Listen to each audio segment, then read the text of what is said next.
Smita's delicacies मध्ये आज आपण करणार आहे आलू मटराची रस्सा भाजी। आणि आज माझ्या बरोबर आहे माझी सून अवंतिका।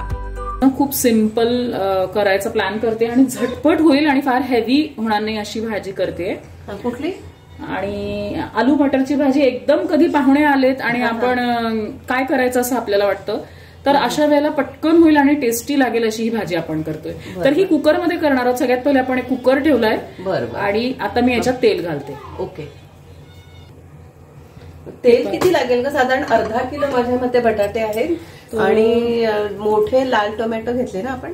हा, तर आधी आपण तेल तापवून घेतो आहोत आणि मी साधारण 2 ते 3 टेबलस्पून तेल घेतलंय, कारण ग्रेव्हीची भाजी आपण करतो आहोत। सो बेसिकली ही नो ऑनियन नो गार्लिक करतोय। ओके, तर याला आपण थिकनेस जो देणार आहोत ग्रेव्हीला तो बेसनाचा असणार आहे। म्हणजे ती त्याची ग्रेव्ही जर आपण काजू घातले असते तर ती गोडसर चवेल। आणि त्याला म्हणजे कांदा लसूण न टाकता त्याला आपण एक बेसनाने त्याला रिचनेस वाढवणार आहे। हे बेसन थोडंसं लाल भाजून घ्यायचं, मंद असं गुलाबी, त्याचा सुगंध येईपर्यंत आपल्याला भाजायचं आहे। ओके, आता तुम्हाला थोडा थोडा सुगंध यायला लागेल बघा। बेसन आपण परततो। अच्छा, हा आला ना, लालसर दिसतंय बघा इथे। आता आपण ह्याच्यात थोडंसं जिरं घालू। तर थोडासा गॅस मी हाय केलाय, मगाशी आपण मंद आचेवर बेसन परतलं। आता जिरं तडतडत आलं की हिंग घालूया। चवीला हिंग, कारण जेव्हा आपण गार्लिक घालत नाही भाजीमध्ये तेव्हा त्याला एक सुंदर स्वाद देण्यासाठी छान लागतो। आता ही मी टोमॅटो प्युरी करून घेतलीये। या टोमॅटो प्युरीतच मी 1 इंचभर साधारण आलं आणि 2 टोमॅटोची ही प्युरी आहे। तिखट आपल्या आवडीप्रमाणे तुम्ही करू शकता। लहान मुलांसाठी जेव्हा करायची असते तेव्हा आपण हिरवी मिरची वापरत नाही। आता ही प्युरी आपण परतणार आहोत। आता तुम्हाला थोडं दिसत असेल बघा, इथे किंचित तेल सुटायला लागलंय। हाय फ्लेमवरच ठेवायचा आहे गॅस। आता आपण घालणार आहोत आपले सुके जे मसाले घालतो रेग्युलर आपल्या घरचे जे आहेत। सो सगळ्यात पहिले मी धणे पावडर घालते, साधारण 1 ते 1.5 टीस्पून।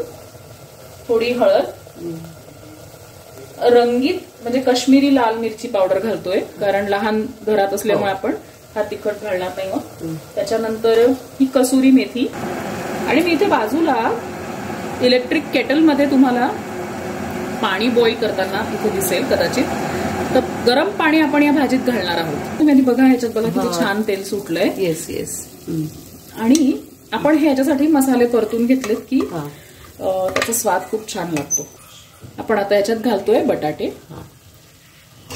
बटाट्याचे कच्चे बटाटे साल काढून चिरले। हा, कच्चे बटाटे, कारण ही अगदी घाईच्या वेळेला आपण करायची भाजी आहे, त्यामुळे कच्चेच बटाटे आपण घालणार आहोत। आणि टोमॅटो बटाटे हे आपल्या घरी असतात।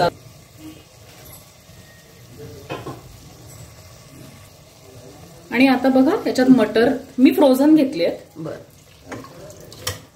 थोडेसे धुतले। आता थंडीचा जो सीझन येईल ना त्याच्यामध्ये मस्त आपण फ्रेशचे पण करू शकतो। येस, आणि हे आपण छान मिसळून घेऊया। आणि बेसन फुगतं कधी पण, त्यामुळे फार बेसन लावायची याला गरज नाही। तर ही ग्रेव्ही अतिशय चविष्ट होते। आणि जर तुम्ही कांदा लसूण खात असाल तर तुम्ही त्या ग्रेव्हीमध्ये टोमॅटो बरोबर लसूण कांदा पण टाकू शकता। आणि अशी केली तर आपण जेव्हा बाप्पाचा आता नैवेद्य करू तर तेव्हा आपल्याला पुरी श्रीखंड याच्यासोबत लगेच करता येतं, इतर काही करायची गरज नाही। आता आपण ह्याच्यात मीठ घालूया। मीठ आपल्या चवीनुसार तुम्ही घालता। आणि ह्याच्यामध्ये ना साखरेची चव एवढी छान नाही लागत। हा, म्हणजे काहींना आवडते जशी तर घालू पण शकता, पण ही पंजाबी स्टाईलची भाजी आहे। आता याच्यात आपण भाजी लवकर होण्यासाठी आणि त्याच्यावर ग्रेव्ही अशी छान तेल जसं तरंगायला आपण काय करायचं, तर उकळतं पाणी आपण याच्यात घालणार आहोत। मगाशीच मी भाजी करत असताना मी असं उकळतं पाणी ठेवलं होतं, त्याच्यामुळे ही भाजी पटकन शिजते। आणि पाणी बघा आपण मोजून घातलंय, खूप पाणी घालायचं नाही।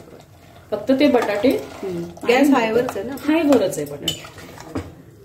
झालं। आता आपण ह्याचं झाकण बंद करणार आहोत आणि साधारण 1 ते 2 शिट्ट्या याला द्यायच्या आणि कुकर थंड झाल्यावरच याला उघडायचं. पण सिम करायची गरज नाही काय ना? सिम करायचं, 1-5 मिनिटं सिमवर ठेवा. अगदी कमी. हा, आणि याच्यात आता अगदी शेवटी सब्जी मसाला आणि गरम मसाला. ओके, शेवटी टाकते तू? हा, म्हणजे त्यानी फ्लेवर खूप छान राहतो. बरं. आता याच्या 2 शिट्ट्या करायच्या. बटाटे समजा लवकर शिजणारे असतील तर 1च शिट्टी केली तरी पुरेल. दुसरी शिट्टी आहे. मी गॅस सिम करते. फार वेळ शिट्ट्या करत बसायच्या नाही, नाहीतर त्याचा अगदी लगदा होऊन जाईल आणि भाजी खूप सॉगी होते आणि चव चांगली लागत नाही.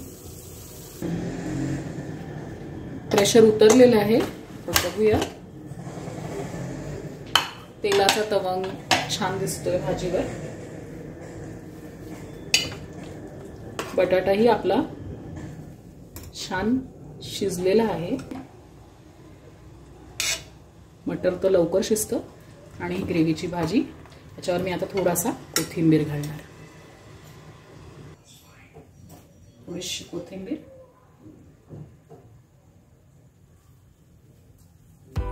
भाजी तयार आहे. आपण ही भाजी पराठा, पुरी, इनफॅक्ट भातासोबतही खूप छान लागते. थँक्यू.